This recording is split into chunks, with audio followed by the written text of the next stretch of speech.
के तपाईलाई थाहा छ नेपाली सिनेमाको त्यो लेजेन्ड जसले भिलेनको भूमिकामा पनि मन जित्थ्यो आज हामीमा छैनन्? सुनिल थापा सर जसलाई राते कैला भनेर संसार चिन्थ्यो अब यो संसारबाट बिदा भएका छन्। हृदयघातका कारण फेब्रुअरी 7, 2026 काठमाडौँको नर्भिक अस्पतालमा उनको निधन भयो। उमेर मात्र 68 वर्ष थियो तर उनको अभिनयको जादु सधैँ जीवित रहनेछ।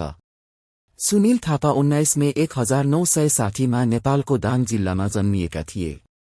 उनले 1980 को दशकमा बलिउड फिल्म एक दुईजे के लिएबाट करियर सुरु गरे।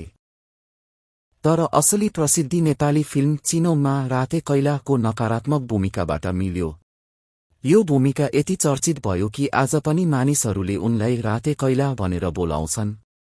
उनको आवाज, उनको लवज, आँखामा लुकेको तीव्रता सबै सिनेमाको इतिहास बने। यदि तपाई सुनिल थापाको फ्यान हुनुहुन्छ भने यो भिडियो अन्तिमसम्म हेर्नुहोस् किनकि अगाडि उनको जीवनका थप रोचक कुराहरू छन्।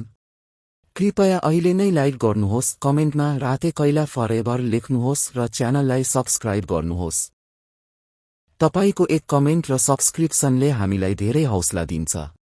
उनले 300 भन्दा बढी नेपाली फिल्महरू गरे। रङको सपना, मानव हत्या जस्ता फिल्महरूमा उनको नकारात्मक भूमिकाले दर्शकहरूलाई डरायो तर सम्मान पनि जित्यो। बलिउडमा मेरी कोम फिल्ममा मेरी कोमको कोचको भूमिका निभाएर भारतीय दर्शकको मन पनि जिते। भोजपुरी र अन्य भाषामा पनि उनको उपस्थिति उल्लेखनीय रह्यो। अहिलेसम्म हेर्नुभएकोमा धन्यवाद। यदि अझै हेर्न बाँकी छ भने अन्तिमसम्म हेर्नुहोस् र कमेन्टमा आफ्नो मनपर्ने सुनिल थापाको भूमिका बताउनुहोस्। सब्स्क्राइब नभुल्नुहोस्। सुनिल थापा केवल अभिनेता मात्र थिएनन्, उनी एक शिक्षक पनि थिए। उनी एभरेस्ट फिल्म एकेडेमीका अध्यक्ष थिए र नयाँ पुस्तालाई अभिनय सिकाउँथे।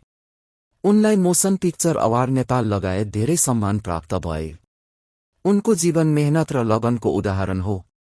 आज नेपाली सिनेमा शोकमा डुबेको छ। सामाजिक सञ्जालमा हजारौंले उनको लागि श्रद्धाञ्जली दिइरहेका छन्। उनको परिवार, साथी, फ्यानहरू सबै उनको सम्झनामा आँसु बगाइरहेका छन्। सुनिल थापा सर, तपाईको आत्माले शान्ति पाओस्। तपाईको अभिनय सधैँ जीवित रहोस्।